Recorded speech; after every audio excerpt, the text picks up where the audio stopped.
Hello बच्चों, आज मैं आप लोगों को परमेय संख्या के बारे में बताने जा रहा हूँ।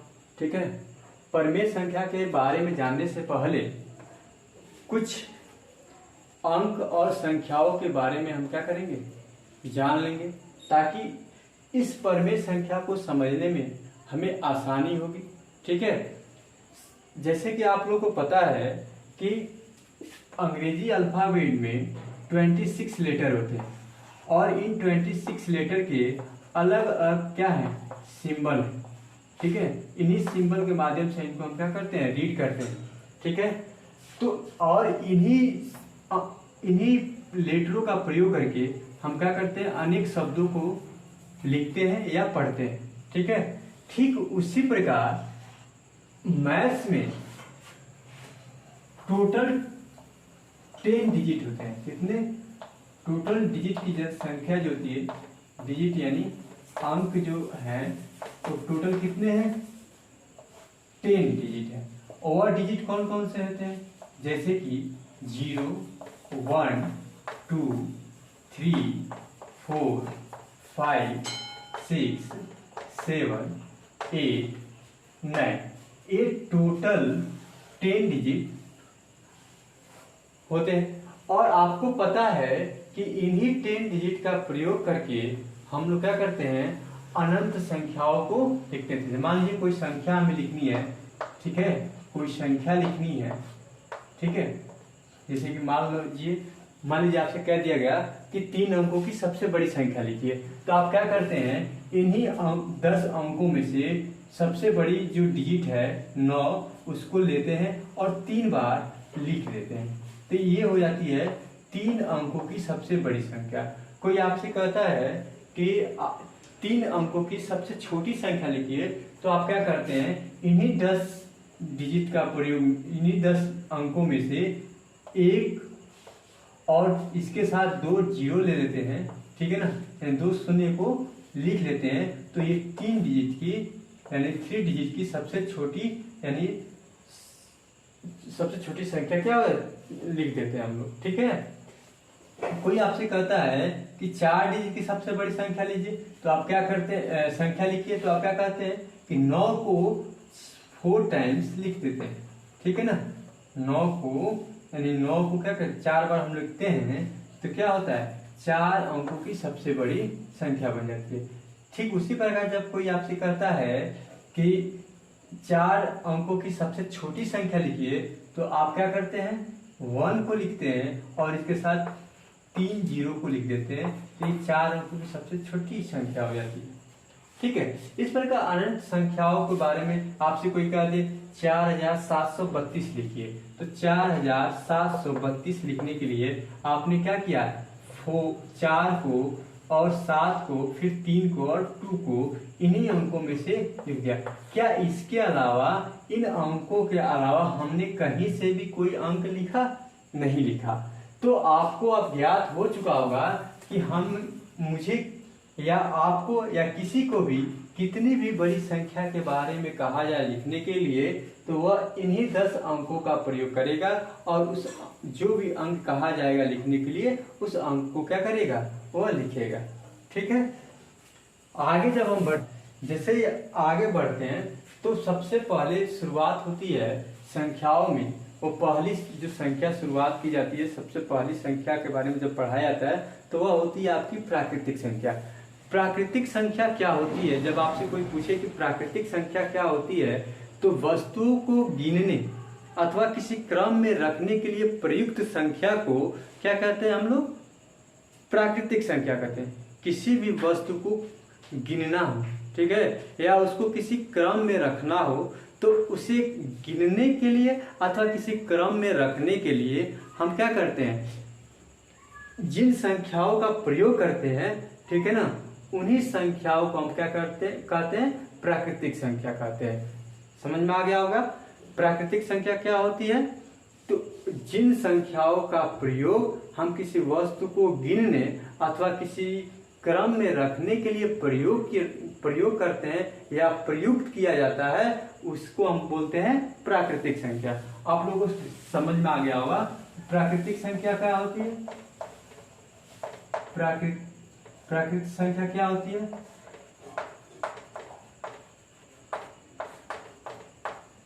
प्राकृतिक संख्या क्या होती है? किसी वस्तु को गिनने अथवा किसी क्रम में रखने के लिए प्रयुक्त संख्या को प्राकृतिक संख्या किसी वस्तु को गिनने अथवा किसी क्रम में रखने के लिए प्रयुक्त संख्या को क्या बोलते हैं? प्राकृतिक संख्या। जैसे कि 1 2 3 5 6 7 8 9 10 11 12 एंड सो ऑन। ठीक है, एंड सो ऑन। सबसे छोटी प्राकृतिक संख्या क्या होगी? तो आप तुरंत बताओगे कि जब प्राकृतिक संख्या का शुरुआत 1 से हो रहा है तो वो सबसे छोटी संख्या 1 होगी। क्या होगी? जिस संख्या से शुरुआत हो रही है तो जाहिर सी बात है कि सबसे छोटी संख्या के बारे में आपसे जब कोई पूछेगा तो आप क्या बताओगे कि सबसे छोटी प्राकृतिक संख्या क्या होती है? 1 होती है। और आपसे जब कोई पूछे कि सबसे बड़ी संख्या क्या होती है तो आप कह सकते हो कि सबसे बड़ी संख्या बताने के लिए आपको क्या करना पड़ेगा? डिजिट मेंशन करना पड़ेगा, यानी ये बताना होगा कि कितने अंक की बड़ी संख्या। आई बात समझने? क्योंकि संख्याएं तो असंख्य होती है, अनंत होती है, तो अनंत कुछ भी हो सकता है, बड़ी संख्या कुछ भी हो सकता है। लेकिन अगर आपसे कोई कह दे कि 5 अंकों की सबसे बड़ी संख्या बताइए, क्या होगा? तो आप 5 अंकों की सबसे बड़ी संख्या बताएंगे तो 5 बार, अभी मैं इससे पहले बताया था कि अगर कोई कहे कि 1 अंक की सबसे छोटी संख्या बताइए तो क्या लिखेंगे? सबसे छोटी संख्या क्या लिखेंगे? 1 लिख दिया। ठीक है, जैसे ही आपसे कहे सबसे बड़ी संख्या लिखिए 1 अंक की तो आप 9 लिखेंगे। ठीक, लेकिन जब आपसे कोई कहे कि 2 अंकों की सबसे छोटी संख्या लिखिए तो आप 1 और 1 नहीं लिख सकते हैं। आप 1 1 नहीं लिख सकते हैं क्योंकि 1 और 1 तो क्या होगा? 11 हो जाएगा। ठीक है ना? लेकिन 11 से पहले भी तो 2 अंकों की संख्या होती है, वह क्या होती है? 10 होती है। ठीक है ना? क्या होती है? 10। तो आपको एक चीज दिख रहा होगा कि जब 1 अंक की सबसे छोटी संख्या लिखने के लिए कहा गया आपसे तो उसमें क्या था? एक 1 था। सिर्फ क्या था? एक 1 था और कोई शून्य नहीं लगा हुआ था इसके साथ। और जब कहा गया कि सबसे बड़ी संख्या 1 अंक की क्या होगी तो आपने सिर्फ 1 9 लिख दिया था। क्या करा? 1 9 लिख दिया। जैसे आपसे कहा गया कि 2 अंकों की सबसे छोटी संख्या लिखिए तो आप क्या लिखे? 1 लिखे और साथ में एक 0 लगा दिए। तो 1 और 2, ये 2 अंक की सबसे छोटी संख्या हो गई। 2 अंक, इससे छोटी संख्या कोई नहीं होती है, क्योंकि जब आप यहाँ लिखिए 1 2 3 4 5 6 7 8 9 तक, तो यहाँ से 1 से और 9 तक सिर्फ कितने अंक हैं? एक एक अंक का प्रयोग किया गया है। यानी डिजिट की जो संख्या है, इनमें डिजिट की जो नंबर ऑफ डिजिट जो है वो कितना है? 1। यानी 1 से अधिक अंक नहीं है इसमें। ठीक है ना? लेकिन जैसे ही 9 के बाद आगे बढ़ते हैं तो कहाँ से शुरुआत होती है? 10 से। तो जब यहाँ से 10 से जब शुरुआत होती है तो यहाँ से अंकों की संख्या कितनी दिखाई दे रही है?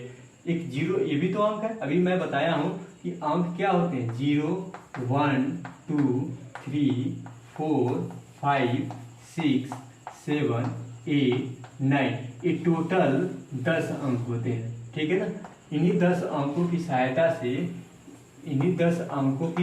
सहायता से अनंत संख्याओं को क्या करता है? लिख सकते हैं। तो यहाँ से जो शुरुआत हो रही है वो 2 अंकों में शुरुआत हो रही है। कितने अंकों में? 2 अंकों में शुरुआत हो रही है। तो ये 2 डिजिट यानी 2 अंकों की सबसे छोटी संख्या होगी, क्योंकि शुरुआत जिस प्रकार 1 अंक की सबसे छोटी संख्या आपने क्या बताया?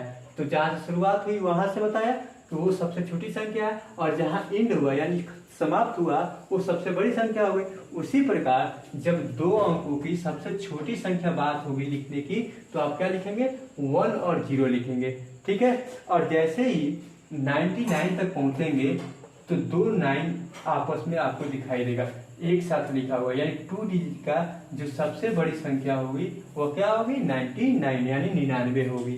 ठीक है? उसी प्रकार जब आपसे कोई कहता है कि 3 डिजिट का सबसे छोटी संख्या क्या होगी तो आप 1 लिखते हैं और 1 में क्या करते हैं, 2 जीरो लगा देते हैं, 1 के साथ 2 जीरो लिख देते हैं, तो वो 3 अंकों की सबसे छोटी संख्या हो जाती है। और ये क्या होती है, 999, यानी 3 बार 9 लिखते हैं तो ये 3 अंकों की सबसे बड़ी संख्या हो जाती है।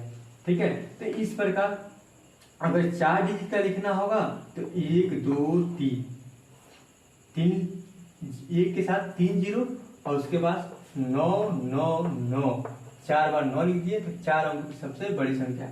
आपको इन तथ्यों को देख के ये समझ में आ गया होगा कि अगर कोई आपसे कहे कि 10 अंकों की सबसे छोटी संख्या लिखिए तो आप अब यहाँ से लिख सकते हैं। कैसे, देखिए, आपसे जब कहा गया कि एक अंक की सबसे छोटी संख्या लिखिए तो यहाँ पे एक भी जीरो नहीं था ना।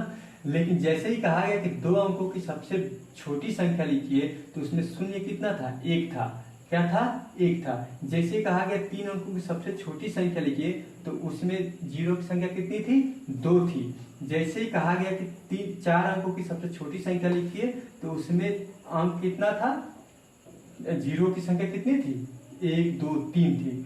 ठीक है, यानी आपके दिमाग में एक चीज आ गया होगा कि जीरो की संख्या बताने के लिए जितने अंकों की संख्या लिखने के लिए कहा जाए उसमें से 1 माइनस कर दीजिए। यदि आपसे कोई कह रहा है कि 10 अंकों की सबसे छोटी संख्या लिखनी है तो 10 में से 1 को क्या करेंगे, माइनस कर देंगे, यानी घटा देंगे, तो बचेगा क्या, 9। यानी एक के साथ 9 जीरो लगा देंगे। ठीक है ना, 9 क्या कर देंगे, जीरो लगा देंगे, तो ये हो जाएगा आपका 3 3 6 3 9।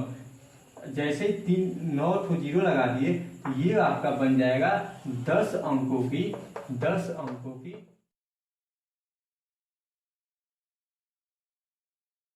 छोटी संख्या। ठीक है, ठीक उसी प्रकार आपसे आप कितनी भी बड़ी कह रहे हैं, जैसे कह दे कोई 15 अंकों की सबसे छोटी संख्या क्या होगी, तो 15 में से क्या करेंगे, 1 को माइनस कर देंगे और ये हो जाएगा कितना, 40।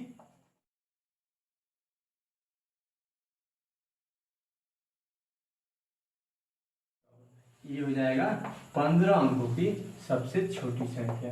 15 अंकों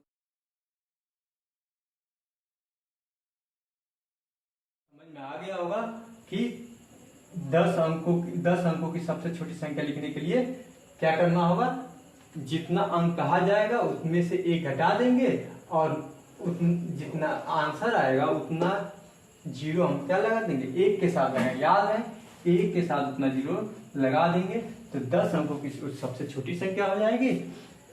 15 अंक के लिए कहा जाएगा तो 15 में से 1 घटाएंगे, जो आंसर आएगा उतना जीरो 1 के साथ लगा देंगे तो 15 अंकों की सबसे छोटी संख्या हो जाएगी। अब आते हैं कि बड़ी संख्या लिखना होगा तो क्या करेंगे, तो यहाँ पे देखेंगे आप लोग कि एक अंक की सबसे बड़ी संख्या लिखने के लिए कहा गया तो एक 9 की संख्या कितनी थी, 1, क्योंकि एक डिजिट में सबसे बड़ी संख्या क्या होती है, 9 होती है। उसी प्रकार 2 डिजिट की जब सबसे बड़ी संख्या लिखना होगा तो 2 बार 9 को लिख देंगे तो दो अंकों की सबसे बड़ी संख्या हो जाएगी। उसी प्रकार 3 अंक लिखना होगा तो 3 बार 9 लिख देंगे तो 3 अंकों की सबसे बड़ी संख्या होगी। 4 लिखना होगा तो 4 9 लिख देंगे तो 4 अंकों की सबसे बड़ी संख्या। 10 अंकों की सबसे बड़ी संख्या लिखनी होगी तो 10 तो 9 1 2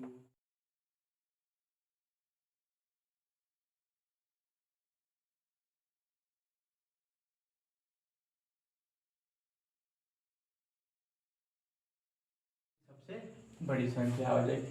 ठीक, आप लोग को समझ में, ये तो हो गया संख्याओं के बारे में। ठीक है ना, प्राकृतिक संख्या क्या होती है, प्राकृतिक संख्या के साथ साथ हमने ये बता दिया कि संख्याओं सबसे छोटी प्राकृतिक संख्या क्या होती है, सबसे बड़ी प्राकृतिक संख्या क्या होती है, एक अंक की सबसे छोटी संख्या क्या होती है, एक अंक की सबसे बड़ी संख्या क्या होती है। उसी प्रकार 2 अंक की सबसे छोटी संख्या क्या होती है और 2 अंक की सबसे बड़ी संख्या क्या होती है। इसका डिस्कशन हम लोग कर लिए। उसके बाद प्राकृतिक संख्या के बाद से जो दूसरा आता है संख्या जिसके बारे में हम पढ़ते हैं वो होता है पूर्ण संख्या। क्या होता है, वो पूर्ण संख्या होता है। तो पूर्ण संख्या क्या होता है, पूर्ण संख्या क्या होगा, क्या होता है, तो पूर्ण संख्या शून्य के साथ प्राकृत संख्या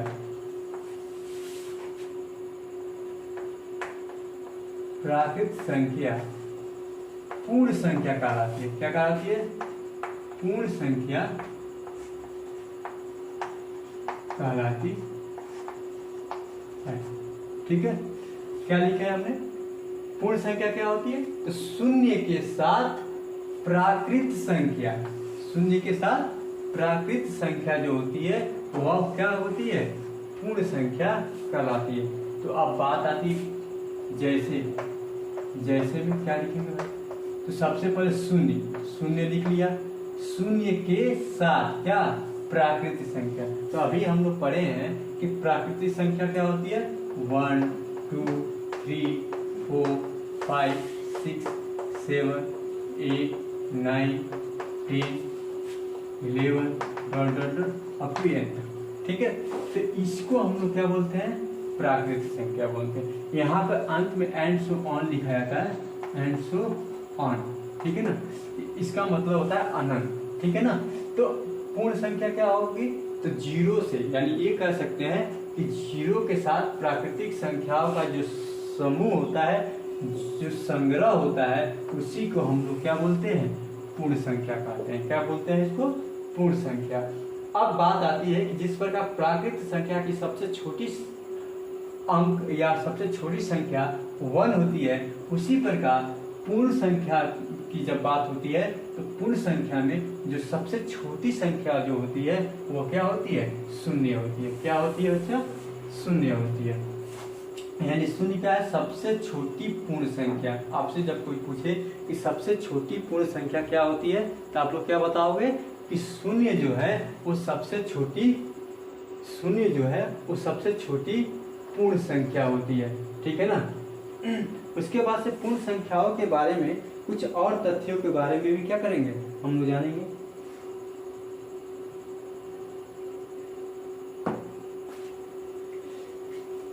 सबसे छोटी संख्या क्या होती है? पूर्ण संख्या। सबसे शून्य को क्या कहते हैं? शून्य को सबसे छोटी पूर्ण संख्या कहा जाता है। इसके अलावा शून्य के बारे में कुछ और भी रोचक तथ्यों के बारे में जानेंगे। जैसे कि शून्य जो होता है, न तो धनात्मक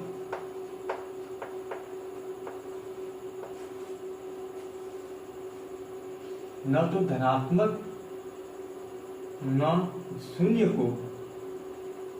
को न तो धनात्मक चिन्ह के साथ,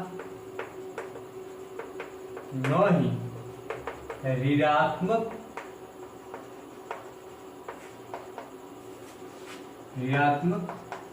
चिन्ह के साथ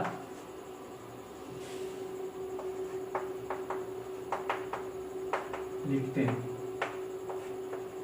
यानी अर्थात ये हुआ, अर्थात शून्य के साथ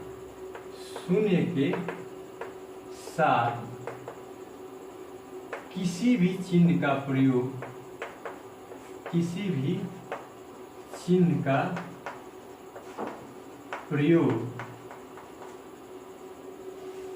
नहीं किया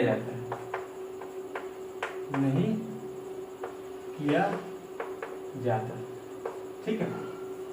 समझ में आ गया होगा। यानी कभी भी -0 अर्थात +0 ऐसे करके नहीं लिखेंगे। ठीक है ना। इसका मतलब क्या होगा? शून्य को न तो धनात्मक चिन्ह के साथ, न ही ऋणात्मक चिन्ह के साथ, न ही धनात्मक चिन्ह के साथ, न ही ऋणात्मक चिन्ह के साथ लिखा जाता है। यानी शून्य के साथ किसी भी चिन्ह का प्रयोग नहीं किया जाता है। यानी इसके साथ न तो माइनस चिन्ह लगाते हैं और न ही प्लस का चिन्ह लगाते हैं। ठीक है ना।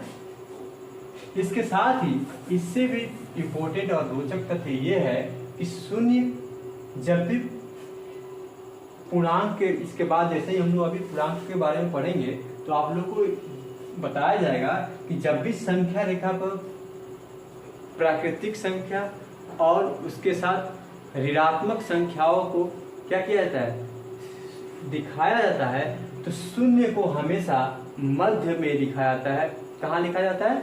संख्या रेखा पे जब भी इसको दिखाया जाए, जब संख्या रेखा पे किसी संख्याओं को दिखाना होता है तो शून्य को हमेशा मध्य में लिखा जाता है, मध्य में, और उसके लेफ्ट साइड में यानी इसके बाएं साइड में माइनस वाले संख्याओं को क्या किया जाता है, माइनस के साथ, जो ऋणात्मक चिन्ह के साथ संख्याएं होती है उनको लिखी जाती है, और धनात्मक संख्याओं को इसके दाहिने तरफ लिखा जाता है। क्या किया जाता है, इनके दाहिने तरफ लिखा जाता है।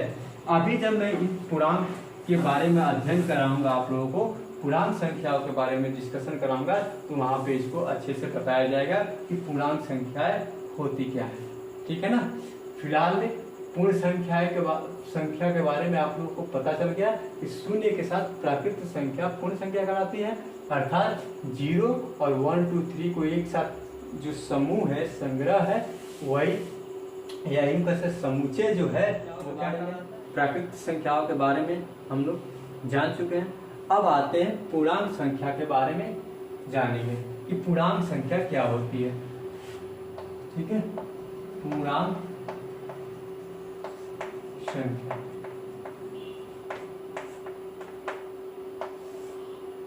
क्या है बच्चों, पूर्णांक संख्या पूर्ण संख्या तथा प्राकृतिक संख्याओं के साथ ऋणात्मक चिन्ह वाली जो संख्या होती हैं उनका जो समूह है, जो संग्रह है, वह क्या कहलाता है, पूर्णांक कहलाता है। क्या कहलाता है, जैसे कि अगर मैं इसको लिखूं ऐसे, ठीक है ना, जैसे में -3 -2 -1 0 1 2 3 4 5 6 7 8 9 एंड सो ऑन। ठीक है ना। तो मैं क्या बोल रहा हूं कि पूर्ण संख्याओं के साथ, ये पूर्ण संख्या हो गई, क्या हो गई, पूर्ण संख्याओं के साथ ऋणात्मक संख्याओं का जो समूह है, ये क्या है, ऋणात्मक संख्या। पूर्ण संख्या के साथ या पूर्ण संख्याओं के साथ ऋणात्मक संख्याओं का जो समूह होता है उसी को हम लोग क्या बोलते हैं, पूर्णांक कहते हैं। क्या कहते हैं, पूर्णांक संख्या या पूर्णांक कहते हैं या पूर्णांक संख्या कहते हैं। ठीक है ना। याद रहे एक तथ्य पूर्ण संख्या में मैंने बोलना भूल गया कि पूर्ण संख्या जो होती है, ठीक है ना, पूर्ण संख्या जो होती है वह पूर्णांक सभी पूर्ण संख्याएं पूर्णांक संख्या हो सकती है। याद रहे, सभी पूर्ण संख्याएं या सभी ऋणात्मक संख्याएं पूर्णांक संख्या हो सकती है, लेकिन सभी पूर्णांक संख्याएं पूर्ण संख्या नहीं हो सकती है। सभी पूर्णांक संख्याएं ऋणात्मक संख्याएं भी नहीं होती है, इतना याद रखिएगा। तो आप लोगों को डिफिनीशन भी पता चल गया होगा कि पूर्ण संख्या, आपसे जब कोई पूछे कि पूर्णांक संख्या क्या होती है तब क्या बताओगे, पूर्ण संख्याओं और ऋणात्मक संख्याओं के समूह को या सम्मिलित रूप या संग्रह या समुच्चय, कुछ भी बोलो, समुच्चय को क्या बोलते हैं, पूर्ण संख्या कहते हैं, या पूर्णांक संख्या कहते हैं। फिर से रिपीट कर रहा हूं, पूर्ण संख्या 0 1 2 3 4 5 6 7 8 9, अभी इसके बारे में बताया गया है कि ये संख्याएं क्या होती हैं, पूर्णांक संख्या, पूर्ण संख्या होती हैं। और माइनस प्राकृतिक संख्याओं के साथ जब ऋणात्मक चिन्ह लगा दिया जाता है तो वह ऋणात्मक संख्याएं हो जाती हैं। तो ऋणात्मक संख्याओं का जो समूह है या दोनों का संग्रह या दोनों का समुच्चय को कर्ली ब्रैकेट में लिखा जाता है हमेशा, ठीक है। तो जो समुच्चय है उसी संख्याओं को हम लोग क्या बोलते हैं, पूर्णांक संख्या कहते हैं। उसके साथ मैंने ये कहा कि सभी पूर्ण संख्याएं पूर्णांक संख्या हो सकती हैं, लेकिन सभी पूर्णांक संख्याएं पूर्ण संख्या नहीं होंगी, क्योंकि पूर्णांक संख्याओं में ऋणात्मक संख्याएं भी सम्मिलित हैं। ठीक उसी प्रकार सभी ऋणात्मक संख्याओं को हम लोग पूर्णांक संख्या कह सकते हैं, लेकिन सभी पूर्णांक संख्याएं ऋणात्मक संख्या नहीं हो सकती हैं, क्योंकि पूर्णांक संख्याओं में पूर्ण संख्या भी होती हैं जो कि धनात्मक होती हैं। ठीक है ना। इस प्रकार पूर्ण संख्याओं के बारे में आप लोग जान चुके हैं। जब इन्हीं पूर्ण संख्याओं को क्या किया जाता है, जब संख्या रेखा पर निरूपित करते हैं, क्या करते हैं, संख्या रेखा पे निरूपित करते हैं, तो हमेशा, जैसे कि मैं आप लोग को पहले बता चुका हूं कि 0 एक ऐसी संख्या है जिसे न तो धनात्मक लिख सकते हैं, न धनात्मक होता है और न ही ऋणात्मक होता है। ठीक है ना। न तो धनात्मक होता है न ही ऋणात्मक होता है। तो जब भी संख्या रेखा पर पूर्णांकों को क्या किया जाता है, शो किया जाता है, दिखाया जाता है, तो हमेशा मध्य में, संख्या रेखा के मध्य में क्या होता है, शून्य होता है। और शून्य के राइट साइड में यानी दाएं तरफ क्या होता है, सभी धनात्मक या यूं कहें प्राकृत संख्याएं होती हैं। ठीक है, क्या होती हैं, प्राकृत संख्या। और 0 के बाएं साइड में हमेशा ऋणात्मक संख्याएं होती हैं। क्या होती हैं, ऋणात्मक संख्याएं हो सकती हैं। ठीक है, ऋणात्मक संख्याएं होती हैं। 0 के बाएं साइड में हमेशा ऋणात्मक संख्या और 0 के हमेशा धनात्मक संख्याएं होती हैं। याद रहे एक चीज, इससे बहुत सारे तथ्य निकल के सामने आते हैं। पहला तथ्य ये होता है कि 0 के बाएं तरफ बढ़ने पर हमेशा हमें छोटी संख्याएं प्राप्त होती हैं। क्या होती हैं, छोटी संख्याएं। जैसे आप सुने हुए कोई आदमी को जो भी नाम लेके कहते हैं ना कि ये मेरा राइट हैंड है। राइट हैंड का मतलब क्या, सबसे ताकतवर। और लेफ्ट साइड में जो खड़ा था वो ये मेरा लेफ्ट साइड है, यानी उससे थोड़ा सा कमजोर। ठीक है ना, आई बात समझ में। तो इस प्रकार जैसे ये क्या होते हैं, दाहिने तरफ बढ़ते हैं तो हमेशा मजबूत से मजबूत संख्याएं होती हैं, यानी अधिक से अधिक संख्याएं प्राप्त होती हैं। उसकी वैल्यू क्या होती है, बढ़ती रहती है। जैसे 0 से दाहिने तरफ गए तो 1, 0 से बड़ा है। फिर से 1 से जैसे इधर दाहिने तरफ गए और आगे तो 1 से बड़ी 2, फिर से 2 से आगे जब बढ़ेंगे तो 2 से बड़ी 3, यानी इधर क्या होती है, बढ़ती जाती है। ठीक उसी प्रकार जैसे ही बाएं साइड में आएंगे, बाएं तरफ आते हैं तो संख्याएं कम होती जाती है, यानी कमजोर, यानी छोटी होने लगती है। ठीक है ना। तो इसलिए याद रहे, जब आपसे कोई पूछे, ठीक है, कि -3 और 3 में कौन संख्या बड़ी है, तो सिर्फ 0 को याद रखिएगा। 0 के लेफ्ट साइड में कौन है और राइट साइड में कौन है, दोनों में से। तो जो राइट साइड में होगा, 0 के जो राइट साइड में होगा वह संख्या बड़ी होगी, और 0 के जो लेफ्ट साइड में होगा यानी बाएं तरफ जो होगा वह संख्या हमेशा छोटी होगी। तो -3 और +3, तो 0 के बाएं तरफ -3 होता है तो -3 क्या हो जाएगी, छोटी संख्या। और 0 के दाहिने हाथ पे क्या होता है, +3, यानी धनात्मक संख्या होती है। +3 क्या होगी, -3 से बड़ी संख्या होगी। तो इस प्रकार हम क्या कर सकते हैं, कभी गलती नहीं होगी और किसी को भी आसानी से हम क्या कर सकते हैं, समझा सकते हैं, बता सकते हैं। आई होप सबको समझ में आ गया होगा कि प्राकृत संख्या, पूर्ण संख्या और पूर्णांक संख्या क्या होती है। ठीक है ना। उसके बाद हम लोग चलते हैं अपने चैप्टर पे, जिसका नाम है परिमेय संख्या। तो परिमेय संख्या के बारे में हम लोग क्या करेंगे, परिमेय संख्या के बारे में जब बताया जाता है तो ये बताया जाता है कि वह संख्या जो P/Q के रूप में हो, के रूप का हो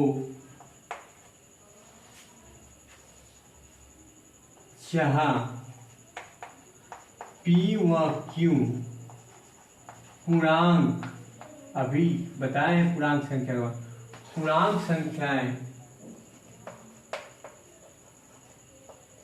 संख्याएं हो एवं Q is not equal to 0 हो, तो यह संख्या जो होती है वह क्या कहलाती है? परिमेय संख्या। अब आते हैं इसके जो तथ्य हम लोग लिखे हैं, इन तथ्यों के बारे में जानेंगे।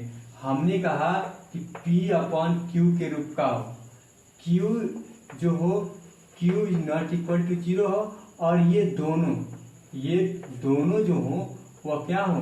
पूर्णांक हो। क्या हो?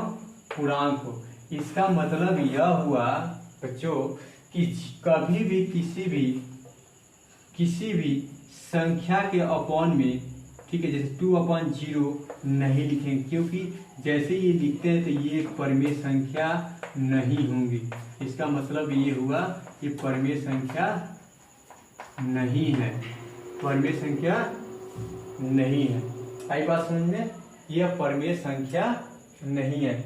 जीरो का मतलब Q is not equal to 0 का मतलब कि किसी भी परिमेय संख्या में अपॉन में 0 यानी बटे में 0 नहीं होगा, बटे में 0 नहीं होगा। यदि किसी संख्या के बटे में 0 है तो वह संख्या परिमेय संख्या तो नहीं है, वह संख्या परिमेय संख्या नहीं है। इसलिए ये कहा जाता है कि P और Q पूर्णांक हो। पूर्णांक में आप तो कहोगे सर 0 भी तो आता है, बिल्कुल आता है, लेकिन साथ में कंडीशन ये दिया जाता है कि Q is not equal to क्या होना चाहिए? 0, यानी Q 0 के बराबर नहीं होना चाहिए, तो ही वह क्या है? परिमेय संख्या है। बाकी जैसे एग्जाम्पल में आप लिख सकते हो, क्या देखिए 0 एक परिमेय संख्या है, क्यों? इसके अपन में 1 है, ठीक है ना। 2, 3 ये सब के सब परिमेय संख्या है। 4/3, 5/7, ठीक है, ऐसे 9/12 ये सब के सब क्या हैं? एक्सेट्रा, ये सब परिमेय संख्या है। -3 या 2/3 लिख सकते हैं, -4/5 भी लिख सकते हैं। यानी कहने का मतलब कि परिमेय संख्या जो है वो ऋणात्मक भी हो सकती है, धनात्मक में भी हो सकती है, क्योंकि हमने यहाँ पे क्या लिखा है? P और Q क्या हो? पूर्णांक हो, और P और Q जब पूर्णांक हो सकते हैं तो -2 क्या है? पूर्णांक, ऋणात्मक संख्या है जो पूर्णांक संख्या के अंतर्गत आती है। इसी प्रकार मैं 1/-3 भी लिख सकता हूँ, ये भी क्या है? एक परिमेय संख्या है, क्योंकि -3 क्या है? पूर्णांक संख्या है, ठीक है। इस प्रकार हम परिमेय संख्या के बारे में भी क्या किए? जान चुके हैं। अब जो हम लोग पढ़ेंगे आपके विषय में, जो परिमेय संख्या की तो शुरुआत हो चुकी है, परिमेय संख्या के इस चैप्टर में सबसे इम्पोर्टेंट जो तथ्य हैं जिनके बारे में हम लोग को अध्ययन करना है वह है, जो भी हम लोग जैसे पूर्ण संख्या, पूर्णांक संख्या और परिमेय संख्या पढ़े हैं, इन परिमेय संख्या, पूर्णांक संख्या और पूर्ण संख्याओं के कुछ नियम हैं, ठीक है ना। जैसे समवृत्त का नियम, क्रम विनिमय का नियम, ठीक है ना, साहचर्य का नियम, ठीक, योगात्मक तत्समक, उसके बाद से गुणात्मक तत्समक। इसके मतलब इन गुणों के बारे में हम लोग क्या करेंगे? अध्ययन करेंगे अगले लेक्चर में, ठीक है। तब तक के लिए धन्यवाद, जय हिंद।